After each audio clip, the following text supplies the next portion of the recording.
Now, as the name of the video implies, this is part 8 of a story, so if you haven't seen the first several parts yet, I'd highly recommend starting at part 1, and if you like it, working your way back here. Links to all previous parts will be in the description below.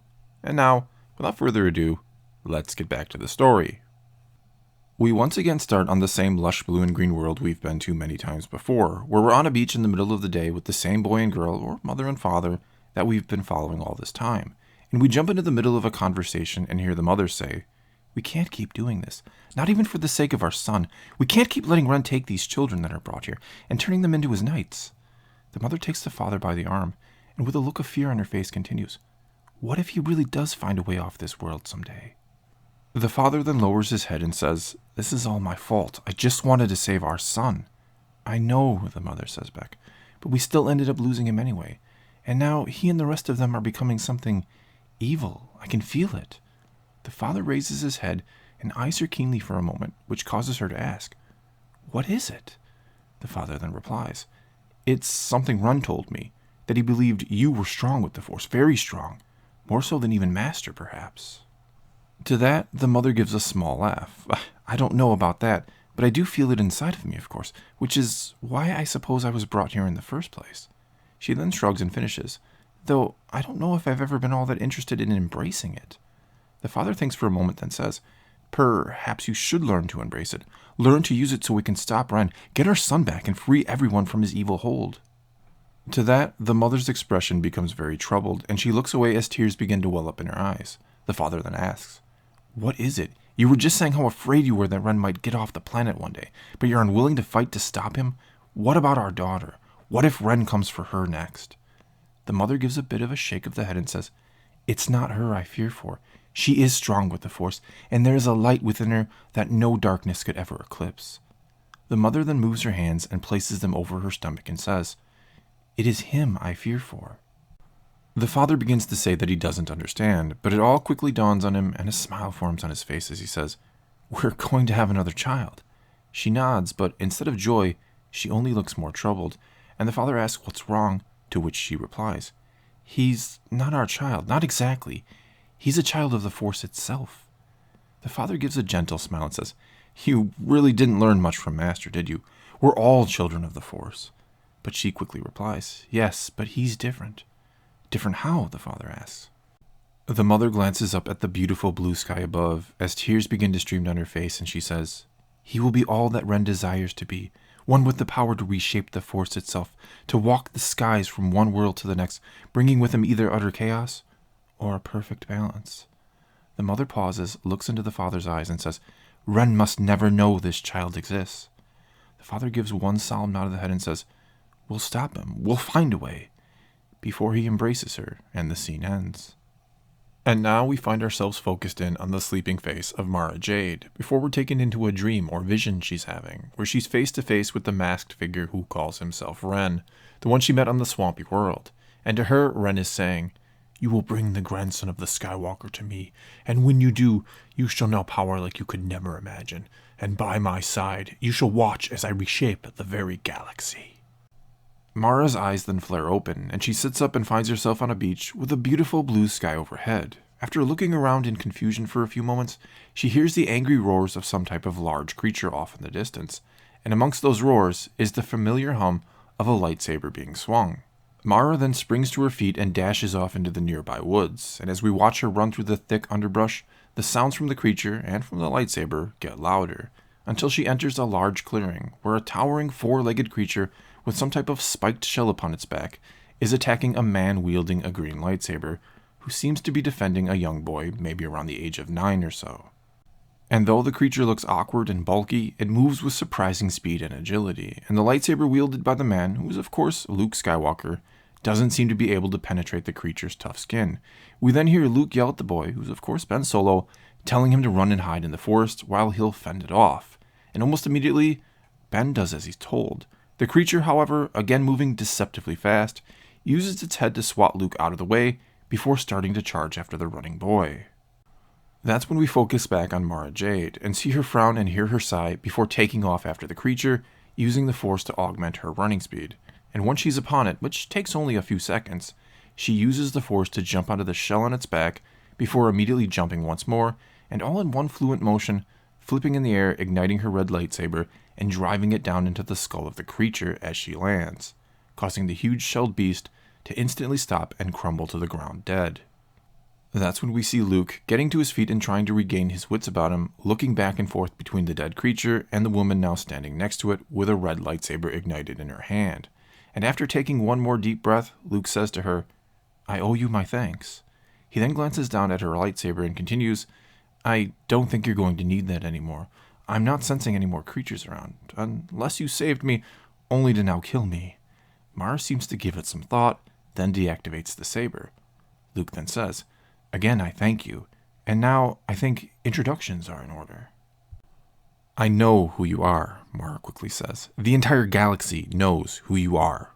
Luke frowns at that but then says, "Perhaps, but I'm not entirely sure we're in our galaxy anymore." Mara folds her arms, gives him a look, and then says, "Then where exactly are we?" Luke seems to consider his words very carefully before saying, "Somewhere separate from it. Somewhere between the living force and the cosmic force. A threshold that separates life from eternity." Mara gives him a vacant expression, and Luke continues, "I think I've been here before, but it's hard to know if it was reality or just a dream. But when I was here last time, things were different, much different. In fact, I'm pretty sure this place was destroyed the last time I was here." "How fascinating," Mara says, still a rather careless expression on her face. Luke then says, "What about you? Who are you and how do you get here?" Mara says nothing, and just continues to stand there with her arms folded. Luke then says, "Very well, let me venture a guess then." Mara gives him a slight grin, like a type of encouragement to do just that. So Luke does and says, "The Force is clearly with you, and considering we ran into a super Star Destroyer once we got here, I'd say you were some type of servant or apprentice of the Emperor, one following a last command of his and quite possibly looking for something here." Yet again, Mara says nothing, so Luke gives a small grin and says, "I'll take your silence to mean I'm pretty close to the mark." Luke thinks for a moment, then goes on, "But by the fact that you saved me, I'm guessing it means you need or want something from me. Possibly you're now looking for a way out of here." Mara is finally about to say something when Ben comes jogging back from his mad dash and stops to stand beside Luke. Mara then says, her expression softening just a bit as she unfolds her arms, "Yes, I'm looking for a way out of here. I'm not even entirely sure how I got here in the first place. I was in a shuttle that was pulled into some sort of strange structure. That's the last thing I remember anyway, before waking up here." "In a shuttle," Luke echoes. "And where is this shuttle now? Or were you taken from it and just found yourself here, like we did?" Mara remains tight-lipped, and Luke then says, "I'll take your silence to mean I'm pretty close to the mark again, but your silence isn't going to help us get out of here." After a few long moments, Mara finally sighs and mutters something to herself about not believing she's going to trust Luke Skywalker of all people in the galaxy. She then says, "You're right. I was pulled from my shuttle and have no idea where it is. And I am here because of Palpatine. He heard this part of the galaxy calling out to him his whole life. He devoted vast resources to finding it, but died before ever getting the chance to come here himself. His last command was for me to find it because he thought..." "Thought what?" Luke says after she falls silent. "He thought it was the source of the dark side itself, that it was somehow born or created here. He also thought he could return to life and that this place would be the key." Luke's brow raises as he says, "So, you're here to resurrect your master then? You're here to bring Sidious back to life?" Mara gives a rather wicked grin and replies, "Yes and no. I'm here for myself, mostly, to satisfy my own curiosity and gain whatever knowledge or power I can from this place." Luke gives a wry smile and says, "Spoken like a true Sith." Mara's expression darkens. "I am no Sith, though not from a lack of trying. Like all the rest who served Palpatine, I too once coveted Vader's spot at his side, and though all of the Emperor's hands were trained with the intent of replacing Vader someday, none of us could ever hope to match his power and defeat him. Besides," she says, again folding her arms and glaring at Luke, "Palpatine had his eye on another to take Vader's spot." "Don't I know it?" Luke responds, looking away almost awkwardly. Mara then says, "So how did you really do it then? How did someone like you defeat Vader and Sidious? That creature would have made a meal out of you had I not come along." Luke gives a humble shrug and replies, "I didn't. In the end, Vader returned to the light and destroyed his master." Immediately then, Mara erupts into laughter. It takes a few seconds to gather herself before she finally says, "Vader, return to the light? I don't know what's more ridiculous, the thought that a monster like Vader was once a servant of the light, or that someone like you could return him to it." Again, Luke gives a humble shrug and simply says, "Anyone can forsake the darkness and return to the light." Mara's humored expression instantly vanishes, and for the briefest of moments, it looks like Luke's words seem to have shaken her. She then scowls, looks at Ben and says, "And who's this little runt?" Luke places a hand on Ben's shoulder and says, "A student of mine." Mara gives another wicked grin. "And by student, do you mean Ben Solo, daughter of the last princess of Alderaan?" An angry-looking Ben is about to say something in response, but Luke says first, "He is my Padawan, no more, no less." Mara seems almost surprised by that answer, but then says, "So what exactly are you and your Padawan doing here then? How do you even find this place?" Luke hesitates only briefly before saying, "We're in search of a lost Jedi, Ezra Bridger, and this is where the trail led us." Mara thinks for a moment, then repeats his name as if trying to jog her memory. "Ezra Bridger. Ah, yes, my master had an interest in him once, said he was particularly strong with the living force." Luke nods and says, "He is indeed, for it was Ezra himself who was able to reach out through the force and guide us here." "How exciting," Mara says with a mock expression of interest upon her face. "And why are you seeking him out anyway? In the hopes that this lost Padawan of Kanan Jarrus, who is little more than a Padawan himself, can now help you train your own Padawan? Is there any truth at all to the legend of Luke Skywalker, the legend of a Jedi who confronted and destroyed 2 Sith Lords, but actually did little more than stand back and let them destroy themselves? Is Luke Skywalker truly a great Jedi, or so lost and confused that he'd go to the far ends of the galaxy in the hopes of finding a Padawan, anyone who can teach him a thing or two about the Force?" To all that, Luke says nothing, and Mara smiles broadly and says, "I'll take your silence to mean I'm pretty close to the mark." Mara then takes a couple steps towards Luke and continues, "Now, if we're done with introductions, how about we find a way out of this place?" After a few long moments, all Luke is able to do is nod his head in agreement. We then switch scenes, and find ourselves back in space, and watch as the small Jedi Shuttle heads towards the green jungle planet, with a half-dozen TIE fighters or so right on its tail. We're then taken into the cockpit of the shuttle, where Sabine is at the controls with Ahsoka at her side, while Lor San Tekka is strapped into another nearby seat. We then hear Ahsoka say, as she looks at the instruments on the panel before her, "Rear deflectors are nearly gone. Get us into the atmosphere and see if we can't lose them in the cloud cover." Sabine gives her a look and grumbles, "That's what I'm trying to do." A few moments later, we watch as the Jedi Shuttle enters the atmosphere, and soon after, it plunges into a thick bank of puffy white clouds, before we're taken back into the cockpit, where everyone seems to be holding their breath.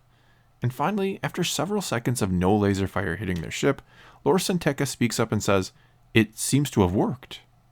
But Sabine, while looking at the instruments, shakes her head as if confused and says, "It's more than worked. The TIE fighters are gone, completely gone."